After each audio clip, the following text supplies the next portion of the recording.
8절부터 11절까지 말씀만 보겠습니다. 시작.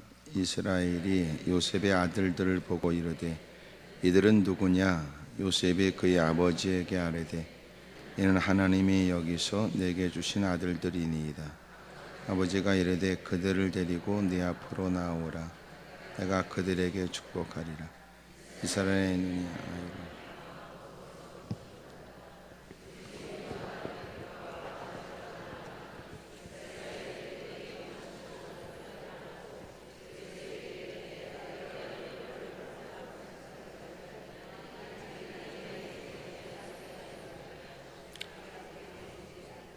보게 하셨도다.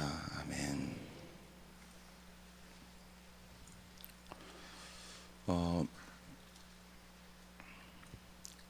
끊임없이 성경은 우리에게 기도의 일들을 강조하고 또 기도를 어떻게 하는 것이 바른지에 관해서도 가르쳐 주시고 또 기도를 또 얼만큼 해야 되는지도 성경이 우리에게 이제 깨닫게 하시지요. 물론 성경은 우리에게 너희가 몇 시간을 기도해라 뭐 이렇게 말씀은 하진 않지만 항상 기도하라고 하는 것은 날마다 하나님께 여쭙고 하나님께 지도를 구해야 된다는 뜻이기도 하고, 기도를 하면서 또 성경을 접하면서 우리가 깨닫게 되는 건 우리에게 더 많은 기도의 제목이 생긴다는 겁니다. 기도를 안 하는 사람은 왜 기도 안 하느냐 하면 기도한다고 해서 그 어떤 일에 대한 결과가 있을까라고 하는 의심, 의문이 있고, 또 하나는 기도하는 사람조차도 오랫동안 기도하는 사람들에 관해서 이해하지 못하는 건 무슨 놈의 기도 제목이 많으냐는 겁니다. 근데 희한한 것은 신앙생활 할수록 우리에게 나타나지는 건 기도 제목이 점점 늘어나는 거죠. 또 하나는 기도하면서 또 깨달아지는 건 기도를 좀 더 바르게 해야 되겠다는 것을 기도 중에도 알게 되는 거예요. 그러니까 기도라고 하는 것이 처음에는 기도라고 하는 의무감 때문에 기도하다가 기도를 하면서 자기의 기도가 더 진실되거나 마음을 쏟는 기도가 아니라는 걸 본인이 느끼는 겁니다.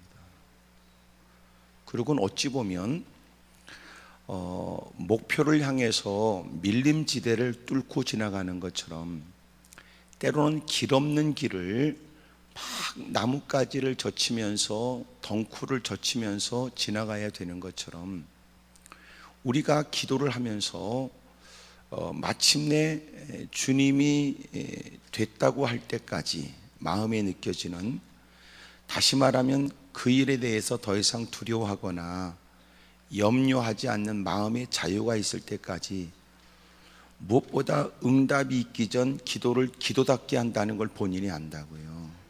왜냐하면 다양한 많은 기도하면서 들려지는 세상의 소음도 기도 속에 우리의 귀에 들려져서 기도를 방해하기도 하고, 물론 그는 여전히 기도를 하고 있습니다마는 여러 사람들 틈바구니에서 기도할 때도 그렇고 들려지는 소리가 없는 적막감 속에서도 많은 생각이 그의 기도를 가로막아요. 그럴 때마다 좀 더 기도에 집중하고 좀 더 기도다운 기도를 위해서 힘쓰는 노력이 그에게 필요해요. 그래서 어떨 때는 기도다운 기도를 위해서 몇 마디 의무감에 그 단어와 그 문장을 했으니까 끝이 아니고 좀 더 깊은 기도를 진실되고 정직하고 또 정성스러운 기도를 위해서는 좀 더 많은 기도의 시간이 필요하고 또 마음을 집중해야 되고, 그래서 일심으로 전심으로 기도하는 그 기도의 모습도 우리에게 필요한 겁니다. 이거는 바르지 않습니다. 기도를 많이 해야만 응답될 수 있다고 하는 건 기도를 많이 한다는 건 좋은 의미이기도 하지만 기도를 많이 해야만 내 기도가 응답될 수 있다는 건 이미 성경이 가르쳐주고 있는 바르지 못한 바리새인들의 기도라고 가르쳐줘요. 이방인들은 말을 많이 하여야 들으실 줄로 생각한다 그런 거죠. 말을 많이 해야 들을 줄로 한다. 그러므로 거기에 따라 방언을 뭐라고 지도 못 알아듣는 소리를 쭝얼쭝얼하고 주둥이는 쭝얼쭝얼하고 생각은 집구석 가서 설거지하고 오만데 다 생각은 싸돌아다니면서 주둥이만 반복된 무의미한 의미를 모르는 몇 마디만 쭝얼거리고 있는 건 그것은 방언 기도라고 다시 살펴야 되고 그런 기도의 자세는 금해야 됩니다. 소위 기도의 양을 채우라는 것은 위험한 말이기도 하지만 그러나 의미를 따진다면 그것도 중요한 의미는 될 수 있어요. 이런 거지요. 너희가 기도하되 낭망하지 말라고 하는 건 주님이 응답할 때까지 양이라고도 말할 수 있으니까, 그러니까 기도의 양을 채운다는 말을 표현상 얼만큼이 돼야 응답된다는 말보다는 응답될 때까지 기도한다는 말이 맞겠죠. 하지만 내가 알아듣지도 못하는 지도 무슨 소리인지도 모르고 더 웃기는 건 지도 주둥이로 뭐라고 쭝얼거리면서 뭐라고 막 쭝얼거리면 본인이 생각하는 겁니다.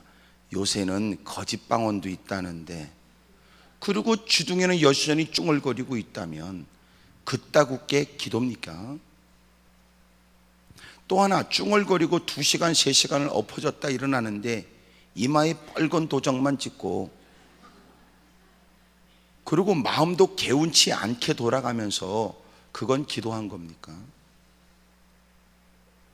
혹시나 달력에다가 자기가 오늘 몇 시간을 기도했다고 체크했다고 해서 그것이 누구보다는 더 많은 종교심이 크다고는 말할 수는 있지만 그것을 신실된 믿음이 남다르다고 말할 수 있는 것입니까? 그만큼 기도함으로 인해서 마땅히 누리게 될 마음의 평강과 세상과 맞설 수 있는 용기와 하나님의 뜻을 실천할 수 있는 담대함이 있다는 뜻입니까? 몇 시간을 알아듣지 못하는 주둥이만 쭝얼거리다가 뻘떡 일어나서 집구석에 하는 짓은 개판이고 사람을 만나면 못된 짓거리하고 살아가는 것은 그 사람의 방언 기도를 알아듣지 못하는 소리를 쭝얼거리고 자리를 박찼다고 해서 그 사람이 누구보다 신실된 은사가 있거나 믿음이 신실한 사람이라고 말할 수 있겠냐고요. 그래서 저는 늘 강조합니다. 은사를 저는 부정하는 건 아니지만 무엇보다 너는 기도를 하면서 주님 앞에 했다는 의식과 또렷한 표현과 내가 무엇 때문에 기도하는지에 대한 의식과 그리고 이왕이면 주님 앞에서 내가 다 정리된 어휘력을 잘 선별해서 주님 앞에 바른 기도를 생각하고 기도는 하느냐, 그 얘기하는 거예요. 혼자 씩씩거리고 쭝얼거리고 뭐라고 많은 말을 내뱉고 있지만 그게 어쨌다는 거예요. 정상에 올라간 사람도 야호소리는 해. 좋은 일 만나면 사람은 괴성도 질러. 성질 더러운 것들은 멀쩡하게 생겨가지고 악을 쓴다고. 그것이 종교라는 탈을 교회 안에서 하면 그것이 방언이 되고 그것은 기적이 되고 그것은 특별한 은사와 관련됐다고 말할 수 있겠냐 그 말이에요. 그러니까 전혀 기도라는 형태를 빌어 바르지 않은 행동을 하는 것을 남다른 신앙의 열정이라고 말할 수는 없다는 거죠. 적어도 여러분이 방언하면서 설령 방언을 한다 할지라도 이게 나한테 무슨 의미가 있지? 라고 하는 건 멈추세요. 그따구 기도하지 말고 생각을 담아서 마음을 쏟아 정신을 바싹 차리고 내 말대로 이루어진다는 책임감을 갖고, 내가 말한 대로 이루어진다고 하는 확신과 책임감을 가지고 또렷하게 기도하라고 말해요. 또렷하게. 그래서 기독교인들은 제가 얘기한 것처럼 기도라고 하는 말은 너무너무 우리에게 익숙한 단어지만 사실은 기도의 일은 전혀 친숙하지 않은 게 대부분의 모습입니다. 내 기도하는 그 시간이 가장 즐거울까요? 기도를 단지 지도 알아듣지 못하는 소리, 지금 내가 바르게 하는지 쭝얼거리고서 시간을 때워 많은 장시간을 기도의 자리에 앉아 있다고 해서 그게 기도일까요?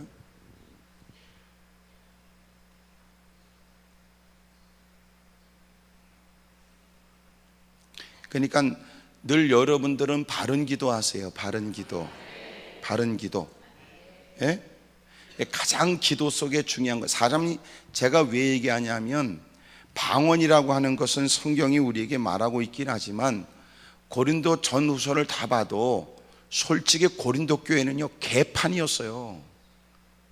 그 개판에 주던 이유 중에 하나가 방언이었다고요. 그래서 개판이 된 교회를 지적하기 위해서 방언 얘기가 나온 거지 방언을 장려하기 위한 게 아니란 말이에요.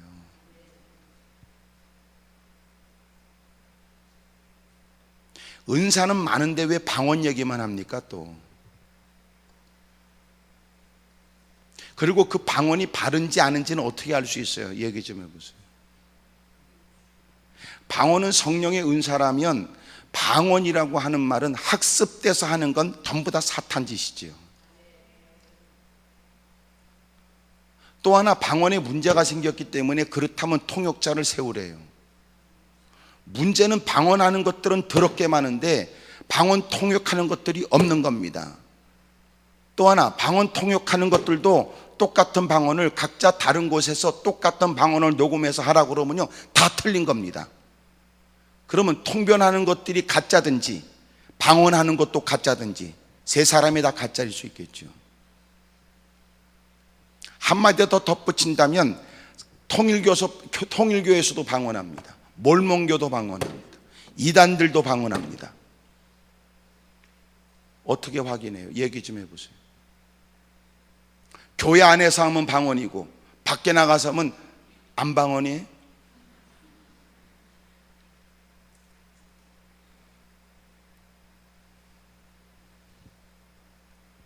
그러므로 여러분들은 자꾸 방언에 치중하지 말라고요. 그것이 사람이 어떤 일에 집착하거나, 여러분 사람이 운동에도 중독되면요 뇌가 마약을 먹은 것처럼 뇌가 느낀다고요. 종교적으로 사람이 어떤 말을 계속 반복하게 되면 그것이 무아지경이 돼버려요. 그러니까 중요한 건 우리는 하나님 말씀으로 구분해야 되니까 그것이 하나님이 주신 건지는 어떡하냐고 말이에요. 성경에서 말하는 방언은 있지만 네가 말하는 방언이 성경에서 말하는 방언인지 어떡하냐고요. 얘기해 보세요.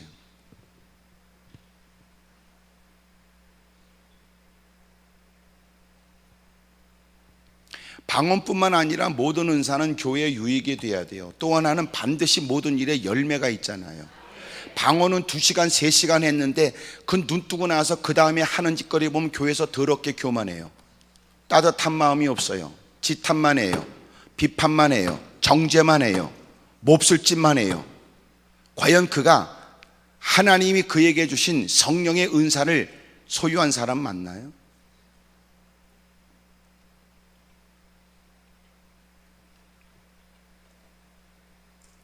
그래서 여러분에게 하는 얘기예요. 기도까지 올라왔으니까 이미 기도에 관해서 관심이 있으니까 여러분에게 하는 얘기인데, 또렷하게 생각하여 우리말로 하나님께 아뢰는 거를 하세요. 아뢰는 걸. 근데 대부분 못합니다. 2시간 3시간은 지도 못 알아듣고 다른 사람도 못 알아듣고 누구도 못 알아들을 헛소리를 직직해대면서 마치 그것이 무조건 방언이라고 착각하는 거예요. 그러면 아이들이 말을 배우기 전에 아이들이 어버버버 하는 건 방언인가요? 네가 하는 건 방언이고 아이들이 여러분 말을 배우기 전에 어버버 하는 건 방언 아니에요?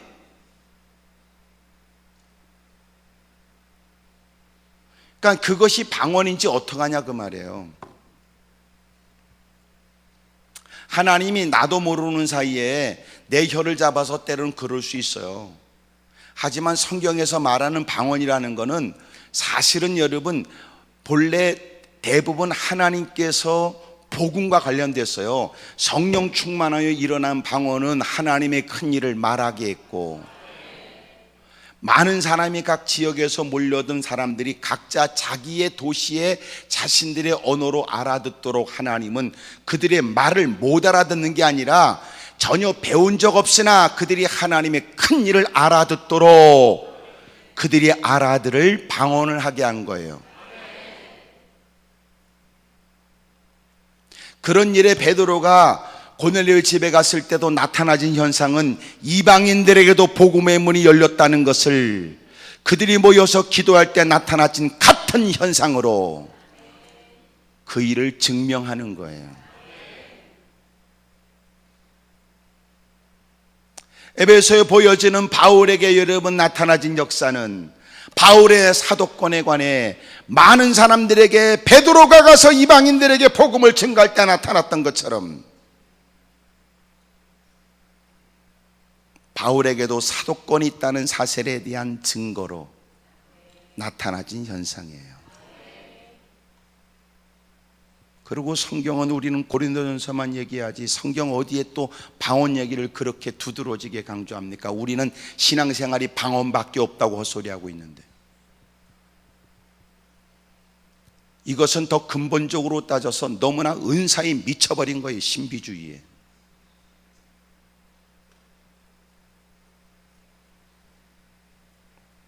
왜 성령이 함께하면 왜 여러분 그가 예수 그리스도를 주라고 시인하고 하나님을 아버지라고 고백하게 된다는 얘기는 안 하고 왜 성령을 받으면 방언만 한다고 얘기하니까 이게 문제다. 이게 혼란스럽게 만드는 거예요. 간단해요. 당신의 방언이 확실하다면 통역의 은사를 받았다는 사람을 각각 다른 곳에 놓고 이 사람이 방언한 얘기해서 통변하게 하면 간단해요. 그러면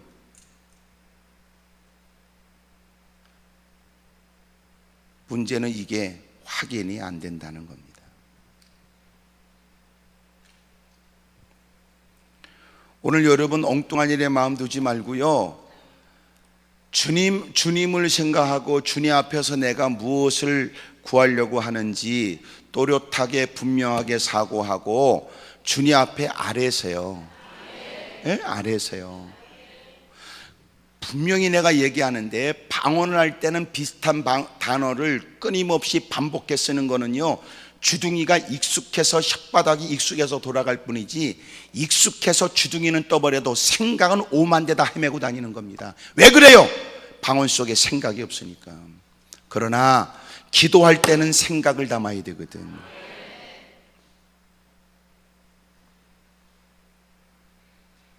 그러니까 기도할 때는 하나님 앞에 있다는 의식을 가지고 또렷하게 생각하고, 그리고 구체적으로 하나님께 아뢰세요. 하나하나 했어요.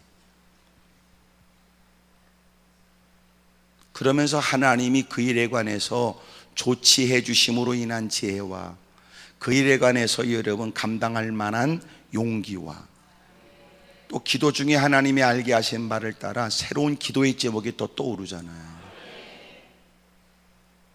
그래서 하나하나 아뢰세요. 하나하나. 한국 교회는 여러분 기도와 무지무지 관련이 있어요. 한국 교회 부흥은. 근데 문제는 여러분 기도가 점점 사라지는 거예요.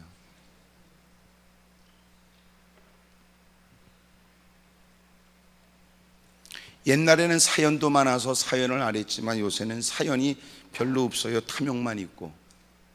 거기다 은사에 여러분 그릇된 은사에 대한 인식 때문에 엉뚱한 짓만 해요.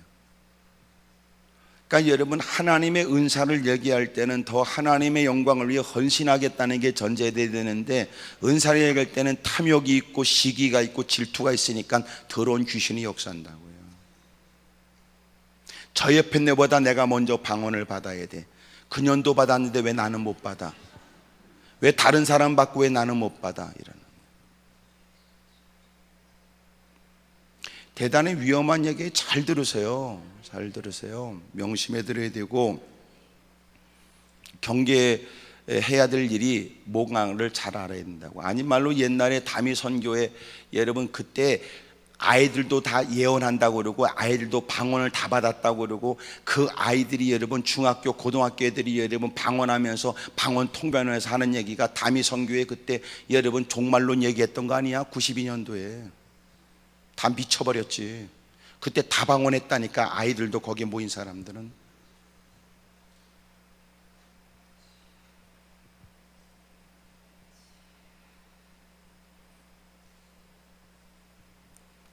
그러니까 여러분 하나님께서 강권적으로 하시는 성령의 은사는 저는 부정하고 싶진 않지만 네가 방언하는 건 사실이냐? 그건 묻고 싶다 그 말이야. 또 아멘은 안 하고 그러면서 이따 방언을 하려고 그러지요.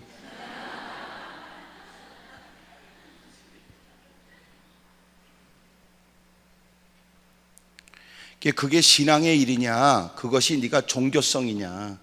사람은 다 종교성이 있어요.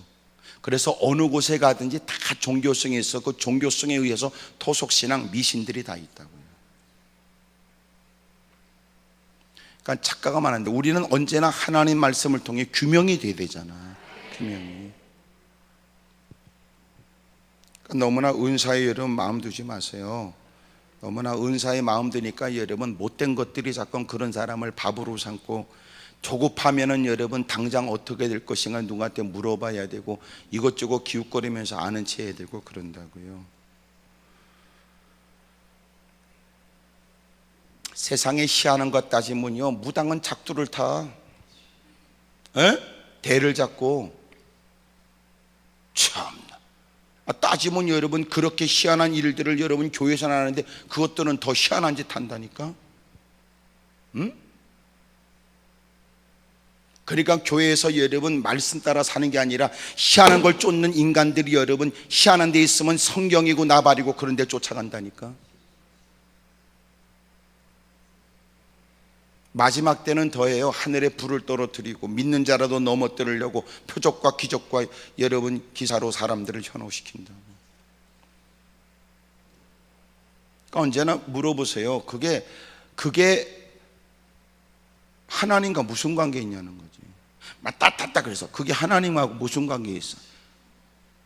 얘기해봐. 그게 무슨 관계 있냐고.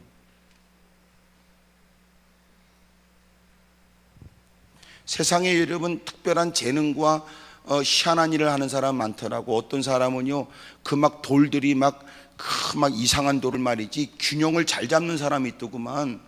그러니까 우리는 뭘 하나 세워놔도 이게 세워놓는 게 잘 안 세워지는데 이 사람은 막 뾰족한 끝을 여러분 맞춰가면서 거꾸로 세워놓고 또 세워놓고 막 그러더라고. 어떻게 그 여러분 중심을 딱 잡아가지고 탁탁 세워놓는지.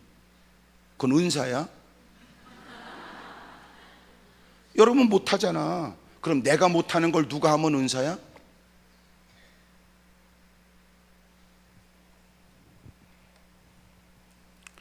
그러니까 여러분 오늘도 이렇게 올라와서 신앙생활 과감히 잘못된 거 버리세요.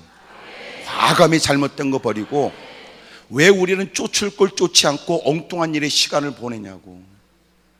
따를 것 따르지 않고 왜 엉뚱한 일에 여러분 버리지 못한 채 그렇게 엉뚱한 것을 헤매고 있냐고요.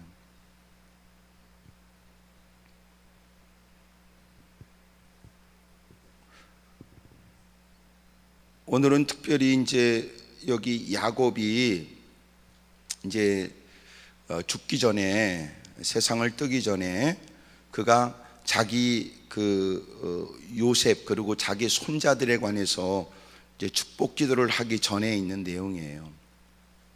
이미 이때의 나이가 언제냐면 47장 28절에 보면 그의 나이가 147세. 그러니까 147세에 이제 그는 이제 세상을 뜨게 되는데 그때가 애굽 땅에 거한 지 야곱의 애굽 땅에 거한 지 17년이에요. 참 아이러니하지요. 애굽 땅에 오게 된 게 요셉의 17세 때 왔어요. 그리고 22년 만에 아버지를 만나요.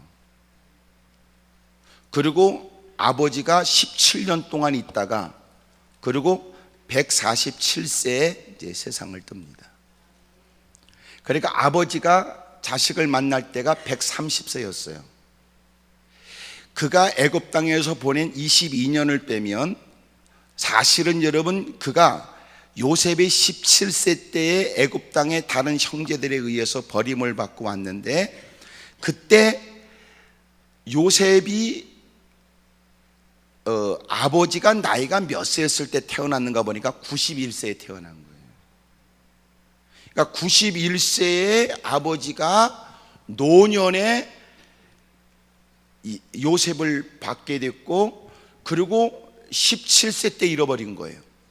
그럼 몇 세 때 소위 말해서 아이를 잃어버린 거야? 91세 때 아이를 낳고 108세 때 자식을 잃어버린 거예요.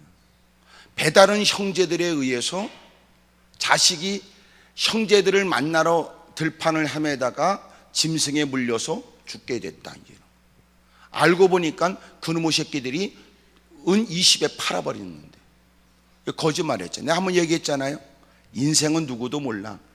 지가 여러분 야곱이 자기 아버지 이삭을 속였잖아. 이제는 자기 자식들한테 자기가 속는 거예요. 인생은 여러분 잘 살아야 돼. 그러니까 우리가 이게 왜 어렵냐면, 문제를 딱 만나면 문제만 극복하면 된다는 생각이 우리에게 있는 거예요. 근데 그게 끝이 아니야. 하나님이 기뻐하잖아. 아버지가 눈이 어두웠을 때, 아버지가 눈이 어둡다는 때문에 어머니하고 공모를 해서 아버지를 속여서, 그리고 형이 받아야 될 축복 기도를 받고 외삼촌 라반의 집으로 갔다가 20년 만에 왔는데, 어머니는 너 잠시 피해 있으라고 그랬더니 그게 끝이야. 못 봐. 20년 만에 돌아오잖아. 파란만장한 인생을 살았던 그 야곱이 이제는 자기 배다른 형제들, 자기 자식들에 의해서 자기가 노년에 얻은 91세 때 얻었던 그 요셉 108세 때에 잃어버리는 거예요. 얼마나 끔찍하고 괴로운. 그러고 나서 22년의 세월이 지나 130대에 요셉을 맞서. 더 놀라운 거는 17년 동안 있다가 세상을 떠. 참. 그러니까 오늘 본문은 야곱이 이제 요셉에게, 그 아들들에게, 이제 손자들에게 축복 기도를 하면서 그가 이제 했던 얘기예요. 사실 오늘 여러분이 기억해야 될 절수가 이제 11절인데, 요셉에게 이르되 내가 내 얼굴을 보리라고는 생각하지 못하였더니 하나님이 내게 내 자손까지도 보게 하셨도다. 그러니까 전혀 요셉은 죽었다고 생각했으니까, 요셉은 여러분 죽었다고 생각한 거예요. 그것 때문에 애통해하고 괴로워했지만, 이제는 그 마음을 추스리고 죽은 자식 어떡할까 싶어서 이제 자식에 관해서 이제는 다 잊어버렸는데, 아니 글쎄 애굽 땅에 곡식을 얻으러 자식들을 보냈다고요. 베냐민만 빼고. 그러니까 라헬의 소생이 둘이에요. 그리고 여종들, 소위 말해서 언니 레아, 그리고 동생 라헬, 그리고 각자의 그 종들. 그래서 레아는 남편의 사랑을 못 받으니까, 그래서 너는 애나 많이 낳아라 그래서 6명을 팡팡 낳아요.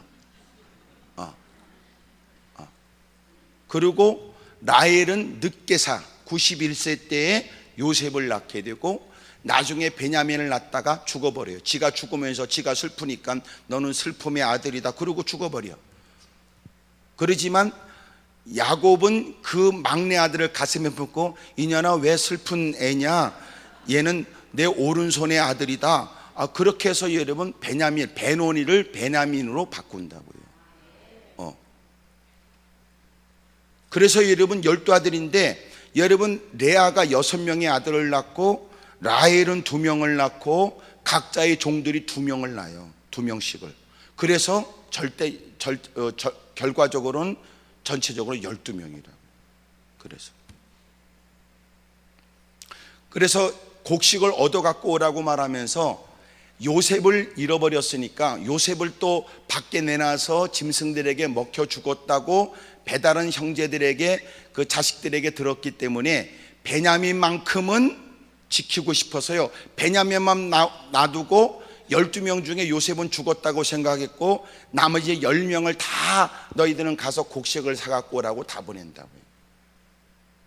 그래서 이제 요셉이 국무총리가 되어서 다른 용모로 히브리 사람들은 다 수염을 기르지만 애굽 사람은 수염을 다 깎고, 그리고 여러분 그렇게 그 벽화나 이런 데서 보는 것처럼 모양새를 하고 있으니 전혀 그 지체 높은 왕의 권위와 버금가는 국무총리가 자기들 앞에 그 위용 있는 모습으로 서 있다는 건 누구도 상상하지 못했지요. 그리고 아주 뚫어지게 쏘아보기도 어려운 처지에 고개를 떨구며, 그리고는 어떻게든지 불쌍히 여겨서 곡식을 얻어가야 될 책임을 감당하려고 애를 쓰는 거예요. 자기의 동생이 염려됐어요. 왜냐하면 저 새끼들이 나를 그렇게 죽이려고 하다가 팔아버렸다면 내 동생 또한 위험했을 것이라고 생각이 된 거죠. 왜냐하면 아버지가 자기를 끔찍이 사랑했던 것은 요셉에 대한 것만이 아니라 그 6명은 레아의 소생들이고 나머지 종들은 급수가종 낳잖아. 거기다가 아버지가 라헬을 대빵 사랑했으니까, 그러니 보이지 않는 그 안에서의 끊임없이 서로가 불편한 관계가 유지됐었으니까 베냐민도 죽었을 거라고 생각하고 그 베냐민에 관해서 마침내 물어봐요. 그리고 이놈의 새끼들이 나를 팔아먹은 것에 관해서 어떻게 생각하는지, 내 동생은 온전한지를 확인하지요. 그리고 그 형들이 이제는 베냐민을 살리려고 애쓰는 걸 알았어요. 루벤과 유다가 아버지가 결코 야 나는 요셉을 잃어버렸는데 이 베냐민까지 잃어버릴 수 없어, 나는 살 수가 없어. 그러다가 여러분 버텨내면서 야 곡식이 필요한데 아버지, 국무총리가 얘기하기를 이 동생이 있어야 우리가 지금까지 했던 말을 진위 여부를 확인할 수 있답니다. 그러니까 이 자식을 베냐민을 데려가야 됩니다. 야 그럴 수 없어 아버지, 제가요 목숨 걸고 만약 베냐민을 그곳에 붙든다고 그러면 내가 루벤은 내 자식을 걸고 내 자식들을 걸고 반드시 베냐민을 데려올 것이며 유다는 내가 목숨을 걸고 데려오겠습니다. 요셉이 그들의 사랑을, 베냐민을 향한 사랑을 확인하려고 할 때 유다가 파고퍼져서 눈물을 쏟고, 왜냐하면 그때 유다가 못된 짓 했거든. 루벤은 살려서 다시 아버지의 품으로 요셉을 돌려보려고 했지만 유다가 그놈의 새끼가 팔아버리자 그래가지고 팔았던 거예요. 은의십을 받고, 그 은의십을 갖고 뭐 했는지 모르겠어요. 그 유다가 사력을 다하고 몸부림쳐요. 비로소 이제 그 중심을 살피게 되죠. 그리고 자기의 정체를 드러내요. 그에게 많은 예물과 곡식을 주고 아버지를 모셔오도록 해요. 그리고 아버지를 만났을 때가 아버지 나이가 130세였고 17년 동안 그 자식이 여러분 아주 극진히 생겼어요. 그리고 성경을 잘 보게 되면 나중에 아버지가 147세의 세상을 뜨기까지 그 전에는 전혀 지금까지 요셉을 어떻게 했고 했던 것은 전혀 기록되지 않아요. 그러니까 형제들도 그 말을 전부 다 함구했고 아버지의 마음을 아프지 않게 하려고 누구도 거론하지 못했던 것 같아요. 거론해서 여러분 요셉이 거론하지 않는다면 어떤 놈이 여러분 목숨을 걸고 거론하겠어요? 그러다가 여러분 아버지가 세상을 뜨고 나서 아버지를 장사를 잘 치르고 난 다음에 나중에 가서 형제들이 거론해요. 그 앞에 무릎 꿇고 바싹 엎어져서 우리의 지난 날을 아직도 우리는 기억하고 있으며 고통과 어려움의 역경의 세월을 보냈던 당신이 왜 기억을 못하겠습니까? 아버지 때문에 그 갖고 있는 엄청난 권력과 힘을 갖고 우리를 해할 수 있는 힘이 있으나 우리를 지금까지 돌봤던 건 아버지 때문이라고 생각이 되는 바, 오늘 당신이 휘두르는 칼에 어떤 인생이 피할 수 있겠습니까? 하지만 아버지가 지난날 살아생전에 늘 형제들끼리 화목해렸다고 했던 얘기를 기억하고 우리를 살려주시오. 그리고 도움을 청해요. 알게 모르게 요셉은 이미 그들을 다 용서해 준 거예요. 그러나 죄진 것들은 늘 힘이 든 거죠. 울면서 얘기합니다. 형님들 두려워하지 마세요. 걱정하지 마세요. 당신들은 나를 악으로 대했으나 하나님은 선으로 받고 우리의 가족과 많은 민족을 살리려고 이렇게 국무총리로 나를 세워줬습니다. 형님들이 때가 되어져 워낙 나이 차이가 많으니까 형님들이 세상을 떠도 형님들의 자녀들을 제가 힘껏 돌볼 것입니다. 그 내용이 이제 50장까지 있는 거예요. 그리고 요셉도 세상을 떴다. 그러고 나서 이제 출애굽은 요셉을 알지 못하는 못된 놈의 새끼가 왕이 됐다. 그리고 여러분, 그들이 아브라함에게 말씀하셨던 430년 동안에 여러분 힘들고 어려운 삶이 그들에게 있잖아요. 그들이 절규 속에 주의 이름을 부르게 되자 마침내 고난과 고통과 종살이를 하고 있는 그들, 인구가 점점 증가해. 그것도 하나님께서 아브라함에게 약속하셨던 것, 하늘의 별처럼 바닷가의 모래처럼. 그 노역과 고통스러운 힘들고 어려운 환경에도 하여튼 결혼만 하면 애를 팡팡 낳는 거예요. 그러면 낳거든. 이렇게. 한국 여자들은요, 병원을 들었다 놨다 해야 되는데, 제가 외국 나가서 이렇게 얘기 들어보면요, 영국 같은 경우에도 미국 같은 경우에도 애를 그렇게 안 낳는다네.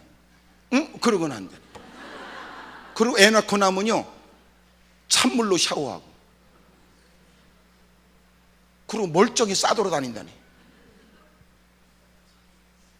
우리는 난리가 나잖아요. 난리가 나. 근데 이상하게 그 외국 사람들은 아이들을 무지무지 작게 낳는 것 같아요. 그리고 대판 크게 키우는 건지 지가 대판 커지는 건지 모르지만 우리는 날 때부터 큰 걸 낳아.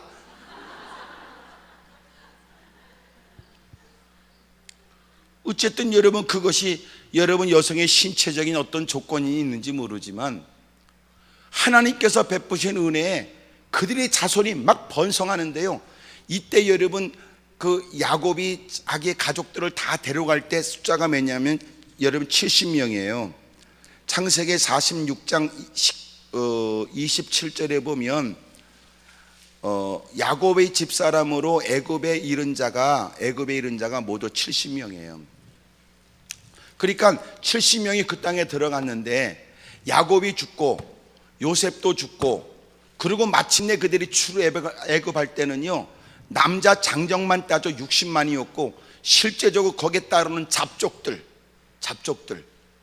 히브리 사람이 아닌 거기서 섞여 나오는 사람들, 워낙 그때 막 복잡하니까 야, 나갈 것들은 다 나가라 그래. 막 나올 때 그때 나왔던 사람이 남자 장정만 따져 60만이고 실제적 숫자는요 기백만 명이 됐는지도 모릅니다. 그러니까 무지무지 번창하고, 오죽했으면 여러분 요셉을 알지 못하는, 굳이 요셉을 모르는 게 아니라 굳이 요셉의 지금까지 역사성을 다 부인하고 싶은 왕인지도 모르죠. 그가 의도적으로 히브리인의 인구를 증가하지 못하도록 아이들까지 막 죽이라고 할 때, 그때 여러분 모세가 태어나죠. 그래서 모세의 이름은 물에서 건졌다는 뜻이거든요. 그때 사람들은 여러분 고통은 최고조에 달했고 악은 쓰고 소리를 지르고 막 그럴 때 모세는 이미 물에서 건짐을 받아 40년 동안 여러분 잘 성장하다가 또 여러분 마침내 들판에 나가서 미디안 거기서 광야에서 목자 노릇을 하고 80세가 되었을 때 주님이 그를 불렀고, 나는 내 백성의 울부짖는 소리를 들어 내가 너를 보낸다고 그러고, 안 간다고 버티고 있는 그를 등떠밀어서 가라고 그러고, 그래도 못 간다고 그러는 걸 여러분 형 붙여가지고 그때부터 대변인인 딱 붙여가지고, 그래가지고 여러분 형한테는 네가 하나님 같이 될 것이다.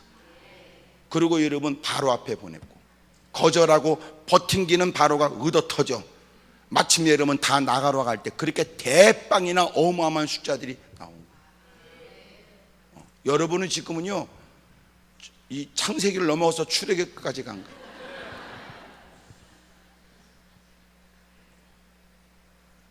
그때 그 야곱이 요셉에게 하는 얘기예요. 이제 오늘 참 중요한, 요셉에게 이르되 내가 내 얼굴을 보리라고는 생각하지 못하였더니 하나님이 내게 내 자손까지도 보게 하셨다. 참 이게 무슨 얘기 같아요? 성경이 세 가지를 얘기하는 건데 그게 뭐냐면 언제나 인간의 연약성을 인정하고 살아야 돼요. 아버지라고 해서, 어머니라고 해서 내가 배 아파서 난 내 새끼라고 해서 다 몰라요. 아버지가 애틋한 마음을 갖고 있다고 해서 여러분 부모가 결정하는 바가 자녀에게 유익될 거라고도 말할 수 없어요. 왜 그랬을까요? 아버지 끔찍이 사랑했잖아. 얼마나 사랑했냐면 그것이 편애가 되어버렸다고. 성경에 의하면 그는 더 사랑했어요. 다른 형제들은 여러분 일을 해도요 그 자식은 채색 옷을 입혀 일도 안 시켰다. 그러니까 무지무지 사랑해. 얼마큼 여러분이 아멘을 못할 만큼, 성질날 만큼 그렇게 편애했던 거예요. 그 우리가 듣기에도 너무했다 싶은데 그 다른 형제들은 얼마나 와딱지나. 거기다 아버지 옆에 있으면서 아버지하고 이 말 저 말 하면서 형제들의 잘못까지도 얘기한 거예요. 고자질이 돼버려요. 그래 눈에 났고 거기다 어느 날 여러분 꿈까지 꿨다니 환장할 일이고.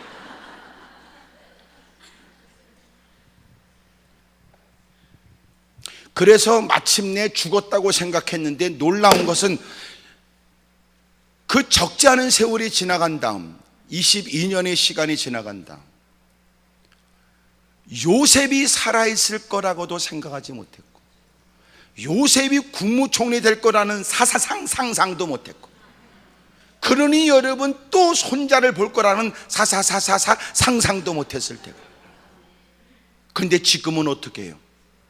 여러분 그렇게 최고의 자리에 있어서 극진한 대접을 받고 여러분 지금까지 경험하지 못한 행복을 누려 그걸 우리는 뭐라고 그래요?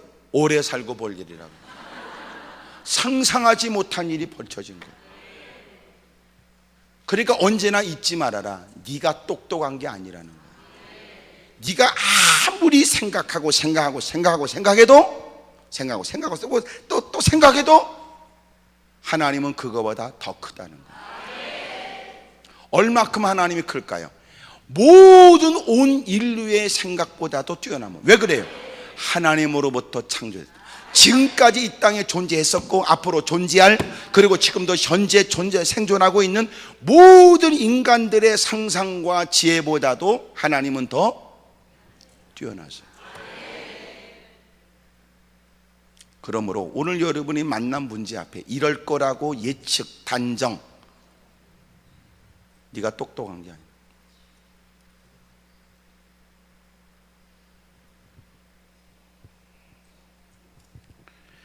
여러분 언제나 잊지 마세요. 우리의 부족하고 연약한 걸 인정하세요. 인정하세요. 여러분이 나름대로 기도하면서도 생각하고 말씀을 읽으면서도 생각하지만 언제나 내 생각이 바른 건 아니에요. 사람은 아무리 생각해봐야 우리는 여러분 팔은 안으로 굽어요. 편협적이에요. 내 중심적이에요. 다 자기 유리하다.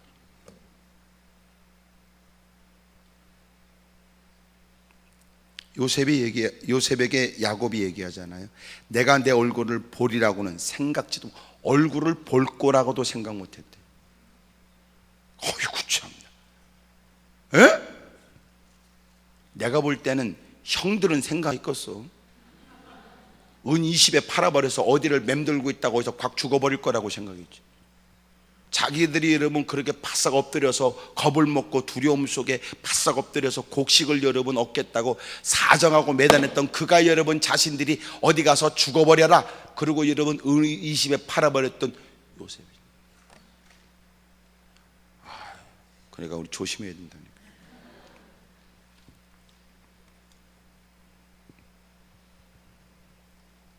언제나 잊지 마세요. 하나님 내 생각이 늘 바른 거 아닙니다. 그래서 하나님 말씀을 자꾸 접해라.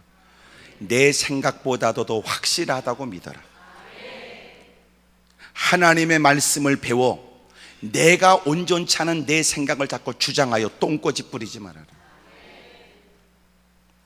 왜 신앙생활이 어려워요? 자기의 현실에 근거한 사고, 자기의 경험 위주의 생각, 자기가 지금 터득했다는 나름대로 개떡 같은 개통 철학과 지식들, 그거 가지고 하나님 말씀을 감히 도전하려고 하니까 문제가 되지. 설령 남다른 뛰어난 경력과 경험과 인생 연륜과 지식과 학벌을 가지고 있어도 하나님 앞에 겸허히 무릎 꿇고, 주여, 내가 지금 현실 속에 내 이성, 내 판단, 내 과학적인 모든 분석, 이것보다도 하나님 말씀은 옳습니다. 그게 믿음이지. 그걸 믿음 생활이라고 그러는 거예요. 근데 대부분 그렇게 안 해. 대부분 그렇게 안 하고 마침내 얻어 터지고 깨지고 돈 떨어지고 신발 떨어지고 오갈 데 없어야 어쩔 수 없이 여러분 하나님께 졌습니다 이래. 그게 대부분 인간이라. 지금 여러분도 기도하는 대부분의 기도가 뭐냐면, 지가 충분히 생각했으니까 주님은 반드시 이루시는 게 좋을 듯하고, 내가 충분히 생각했으니까 주님은 생각할 필요도 없다고 생각하고, 주님, 내가 충분히 생각했으니까 주님은 하기만 하면 됩니다. 내가 충분히 고려했으니까 주님은 그렇게 하시는 게 좋습니다. 근데 여러분 말씀을 듣고 보니까 그게 아니야. 기도의 근본적인 자세, 기도의 근본적 내용, 기도하면서 목표로 했던 걸 다 수정하라고 그러는데, 그러니까 이제 아멘도 못하고 나만 뚫어지게 보는 거예요.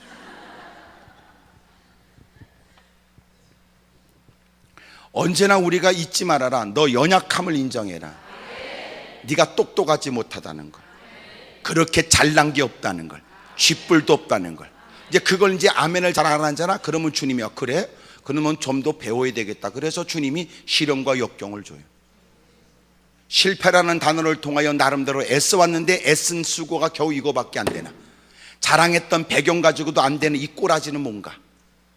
그렇게 자랑하고 장담했던 여러분 자기의 경륜과 경험은 뭔가? 이걸 뼈저리게 눈에 눈물을 쏟으며 깨닫게 하는 거예요.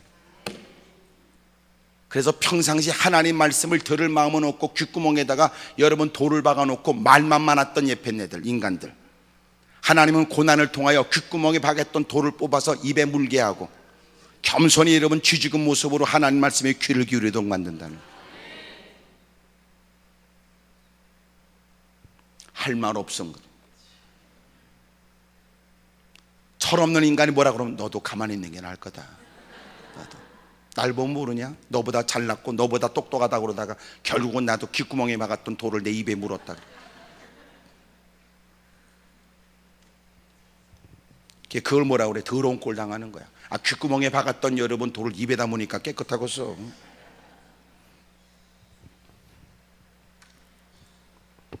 두 번째로 오늘 성에 가르쳐 주는 건 언제나 주님의 사랑을 인정하세요.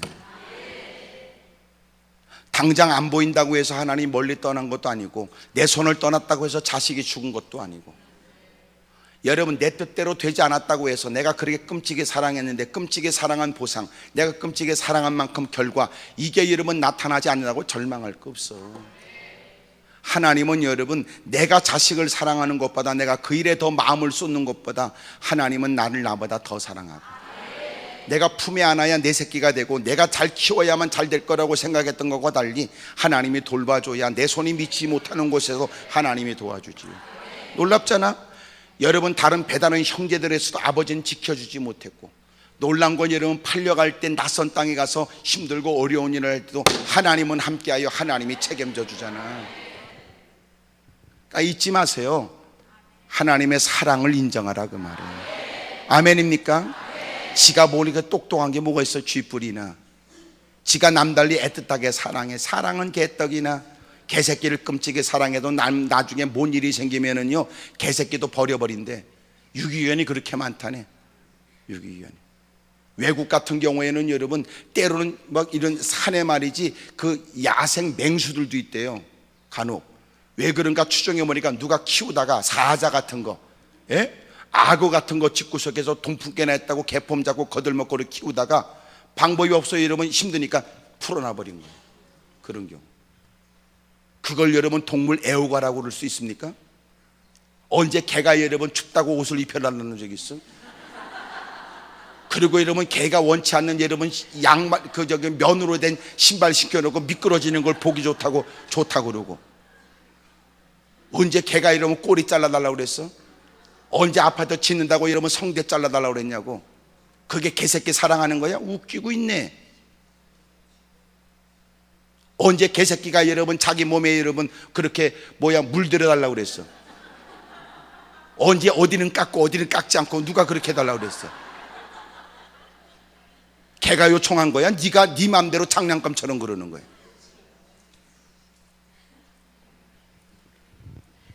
어렵고 힘든 죽어가는 사람들을 위해서 선교하자고 그러면 여러분 인생이 얼굴이 싸늘해지더니 지 새끼를 위해서는 그 개새끼를 위해서는 온갖 것을 다 뛰어다니고, 어떤 건 여러분 그 개를 안고 와서는 목사님한테 기도해달라고 그러는 것도 있고.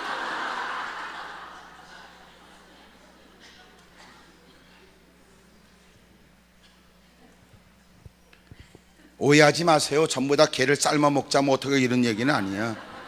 얼마 전에 중국은 여러분 무슨 보신탕 무슨 축제도 있었다고 그러는데, 저는 여러분 한때는 저도 개도 좋아하고 개도 즐겼지만 이젠 다 끊었어요. 그리고 여러분 물론 헛소리하지만 옛날에 각 나라마다, 프랑스도 옛날 개고기 먹었다고. 힘들고 어려운 여러분 절박한 처지는 뭘 못 먹겠어? 식인종도 있는데. 괜히 여러분 등 따스고 배부르니까 헛소리 해야 되는 거야. 진짜 중요한 건 뭐예요? 여러분 더 우리는 다른 것을 무시하겠다는 게 아니라 적어도 하나님 전에 다가와 나 같은 인생에 하나님의 은혜를 베풀었으면 영혼 구령의 일에 더 마음을 쏟아야 되는 거 아니냐 그 말이야. 짐승들이 우리에게 주는 유익된 것도 많아요. 자폐증 있는 아이들이 여러분 짐승들과 접하면서 아이들에게 많은 치료의 도움도 받아요. 장애인들이 여러분 그렇게 여러분 그 애완동물을 통해서 아이들이 많은 도움도 받을 수 있대요. 구조견도 있어요. 탐지견도 있고요. 제가 지금 얘기하고 있는 것은 너는 하나님의 사랑을 느끼며 너는 그 사랑이 유통되도록 살고 있냐 그 말이에요. 네? 더 얘기해요? 집구석에 개새끼 때문에 여러분 살인이 벌어지기도 하고 개새끼 때문에 이혼하는 사람도 많아요. 다 그 뉴스에 나온 얘기예요. 맨날 막장 드라마 같은 것만 보지 말고. 개가 여러분 아파트 그 문이 좀 열렸으니까 나갔대. 오죽하면 가출했겠어. 내버려둬야지. 개를 위한 건 개가 마음대로 살도록 내버려두는 게 개를 위한 거야. 개를 여러분 다 묶어놓고 여러분 그게 개를 위한 겁니까? 마른 날은 확 끌고 다니며 질질 끌고 다니고. 진짜 개를 위한 건 여러분 내버려둬요. 그러면 개가 원하는 대로. 근데 개가 여러분 그 아파트에서 소위 말해서 가출했대. 그래서 여러분 그것 때문에 아내가 남편에게 추궁하고, 남편이 여러분 개를 일부러 내보낸 것도 아닌데 지가 개가 나간 걸 어떡하겠어요. 그래서 개 찾으러 나가겠지. 그랬잖아요. 요새 벽보 붙이고 말이지. 열심히 또 그냥 가는 데마다 지 아이 잃어버린 것처럼 소리를 지르고 찾았겠지. 이것저것 헤매고 다니는데 개를 못 찾았대. 그래 여러분 남편의 입장이 미안하잖아. 그래서 얘기했다네. 아유 여보 그래도 이렇게 했었는데 그래도 못 찾아 어떡하겠어. 그래도 내가 있잖아 그랬대.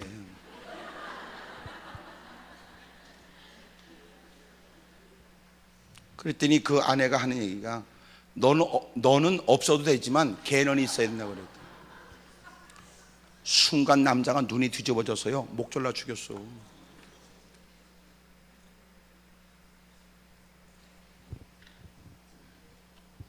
이게 귀신 장난이지 이게 제정신입니까?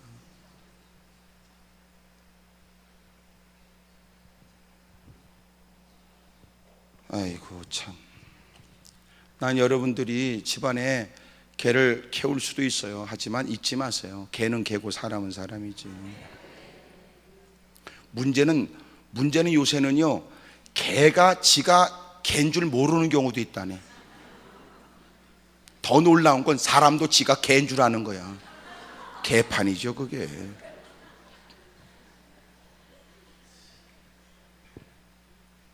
내가 이런 얘기를 잘 안 하려고 그래요. 여기도 여러분 개 키우는 사람 많아.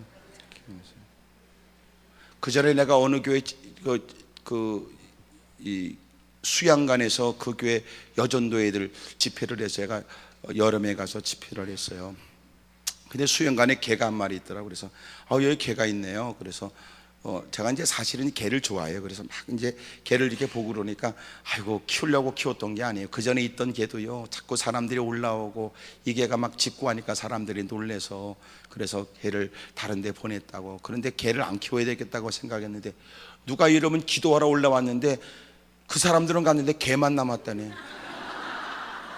개 버리고 간 거예요.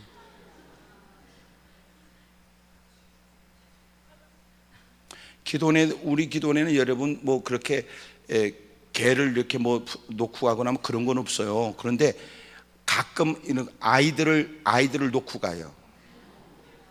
왜냐하면 여러분 그 아버지 엄마도 다 나갔고 여러분 늙음하기 그 할머니가 아이를 키우는 게 너무나 벅차니까 사람은 많고 혹시나 여기다 두게 되면 더 좋은 곳에서 할머니 품에서 크는 것보다 더 잘 돌봐주지 않겠나 싶어서 아이를 놓고 가는 경우도 있더라고요.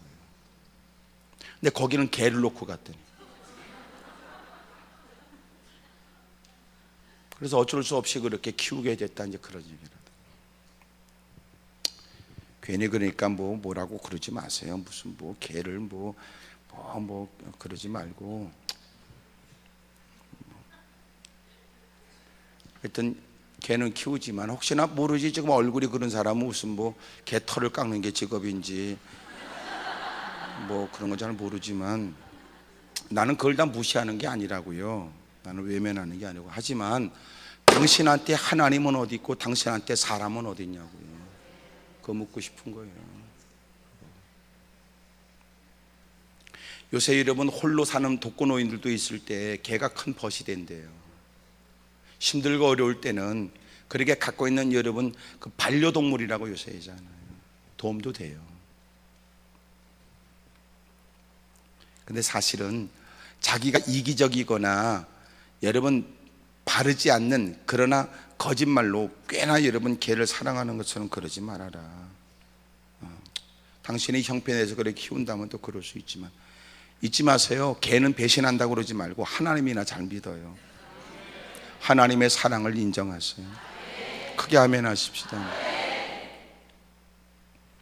어느 교회 가니까 거기는요 개판이 됐더라고. 내가 얘기 들어보니까 내가 이런 얘기를 그냥 우연찮게 딱 했는데요 하는 얘기야. 목사님 우리 교회 요새요 개 분양바람이 불었대. 어느 집사가 여러분 개에서 또 이렇게 집사님 그 개 그 낳게 되면 한 마리죠 그랬대. 한 마리죠. 한 마리. 전부 다 하여튼 개판이 돼버린 거야. 아이고 관심이 전부 다 개밖에 없어. 이게요 잊지 마세요. 교회가 교회다워지는 거 쉬운 거 아니에요. 교회가 잘못 모이게 되면 구역이 다단계로 흘러가거나 여러분 교회가 잘못되면요 그런 엉뚱한 짓 해요. 그래서 사실은 인간이 모인 교회는요 상당히 위험해요.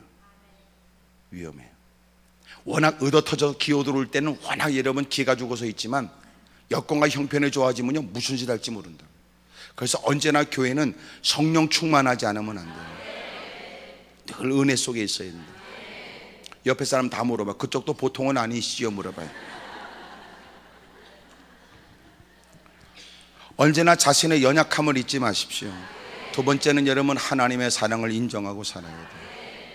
여러분 자식이 내 손을 떠나서 착각하지 말아요. 요새 아이들은 얼마나 영악스러운지도 몰라. 애들은요 똑똑해. 애들 똑똑해. 요새는 뭐 얼마큼 똑똑한가 보세요. 왜냐하면 손자 손녀들하고 할아버지하고 같이 텔레비를 보거든. 그러니까 수준이 다 비슷해지죠. 다. 그러니까 요새는요 다 비슷해요. 다 평준화돼 버려가지고 다 똑똑해. 그리고 누가 아는 체 하면요 배우려고 안 해. 아이고 그런 건 나도 알겠다. 네이버나 다음 장 두들기면 다 나오지 뭐 이런. 그러니까 요새는요 뭐 자랑할 거 다 이제는 뭐 다 공유지 뭐. 그러니까 여러분 내 품에 있어야만 그러지 말아요. 그건 자기 욕심이고. 내가 품에 있다고 내 자식은 책임지겠어? 의사라도 여러분 병들어 있는 자식을 어찌할 수 없을 때가 있고, 자식이 여러분 철들어서 부모를 위해서 내가 열심히 의사 공부해서 내가 앞으로 의사가 돼서 어머니 병 고쳐드린다고 하지만 착각하지 마세요. 방법이 없는데.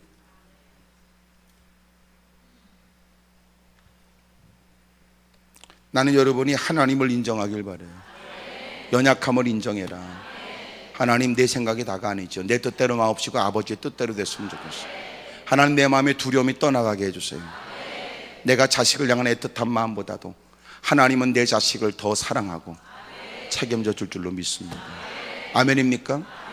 이렇게 여러분 죽었다고 생각했던 요셉이 살아있을 뿐만 아니라 살아있다는 사실만 해도 가슴 벅차고 기쁠 텐데, 남달리 상상을 초월해 여러분 그렇게 애굽 땅의 국무총리, 왕과 버금가는 권력을 갖고 자리만 다르지 나라를 휘둘리고 있고 나라를 부강하게 만드는 무사람들이 그렇게 대단하게 칭송하는 누가 알겠어요? 세 번째는 하나님의 능력을 인정하시라고. 상상을 초월했어. 죽었던 자식이 살아있을 것도 생각 못했고, 여러분 놀란 건 살아있다는 것도 놀랍지만 국무총리가 될 뿐만 아니라 손자까지 볼 줄 어떻게 알았어요?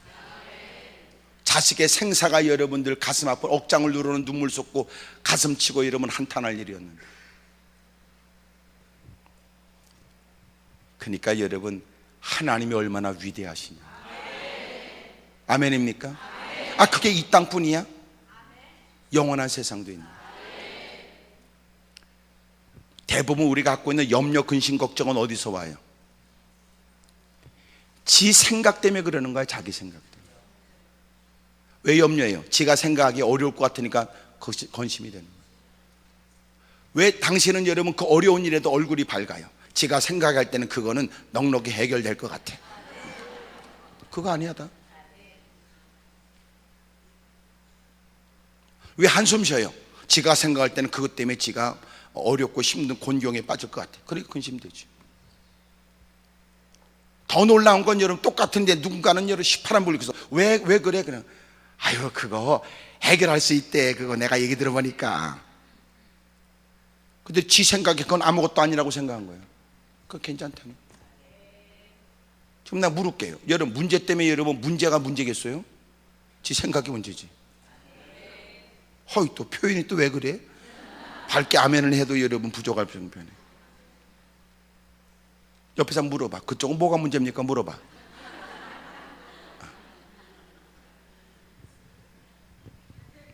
그러니 여러분 하나님의 말씀에 의해서 그의 생각의 변화가 일어나고 낯을 들어 하늘을 바라보게 되고 하나님의 큰 사랑을 생각하게 되고 절대 능력을 가진 하나님을 바라보게 되면서 여러분 그의 마음 가운데, 여러분 그것을 내가 할 수 있다는 뜻이 아니지만 여러분 그것은 하나님이 해결해 주셔야 될 일이라고 믿었고, 염려하거나 걱정해서 될 일이 아니고 이것은 내가 하나님께 맡겨야 될 일이고, 또 여러분 그것이 뜻대로 되지 않는다 할지라도 그것이 훗날 내 눈이 시선이 미치지 못하는 그 너머에 하나님은 이것도 좋은 일이 되게 하실 것이라고 생각한 거예요. 놀라운 건 당장 손에 쥐어지는 것도 없고 보여줄 만한 건 없어도 그는 얼굴이 밝은 거지. 생각하는 게 다른 거야. 옆에서 물어봐. 그쪽은 무슨 생각하냐고. 몇 시에 끝날까 그 생각하고 있는 거지.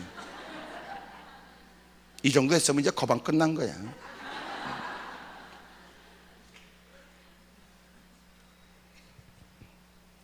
연약함을 인정하세요.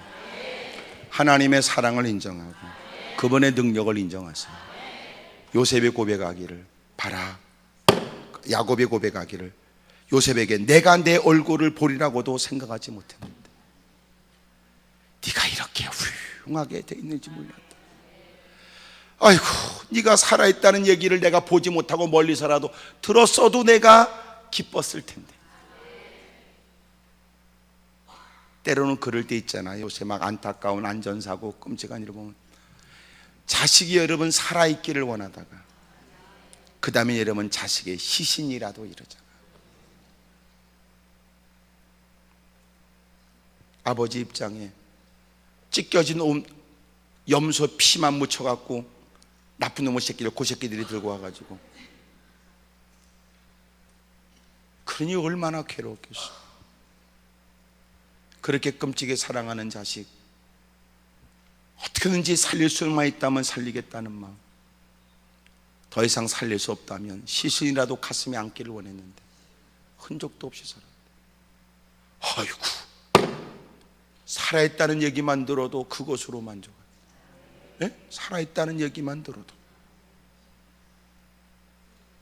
그런데 그 자식이, 이야, 국무총리가. 지금 여러분이 아멘 못하는 건 우리나라 국무총리 생각해서 그래요. 그러지 말고 애굽 땅 국무총리라니까. 요새 같으면 대통령도 우리는 땡기지 않잖아. 야, 대통령 저거 보통 힘든 게 아니다, 이 생각 안 들어. 너무 여러분들은 아픈 기억 때문에 아버지 그러면 하나님 아버지까지도 이상하게 생각하지 마라. 애굽 땅에 여러분 국무총리예요. 이야, 여러분 멋진 여러분 규수를, 그리고 여러분 자식까지. 아이고, 하나님은 그렇게 크시다고. 그렇게 우리 머리 갖고 계산이 되겠어? 그래서 주님이 우리에게 하시는 말씀이, 내가 무슨 말을 한다고 네가 이해가 되겠냐? 그냥 믿어. 이렇게 믿어. 성경을 읽으면서 믿어. 주님이 우리에게 물으시는, 너 나를 믿냐? 결과적으로 근심과 염려의 일들은 불신의 문제였어요. 그 현실의 문제가 아니라고. 그건 불신의 문제지. 하나님의 은혜가 여러분들에게 있길 바랍니다. 뭘 걱정해요?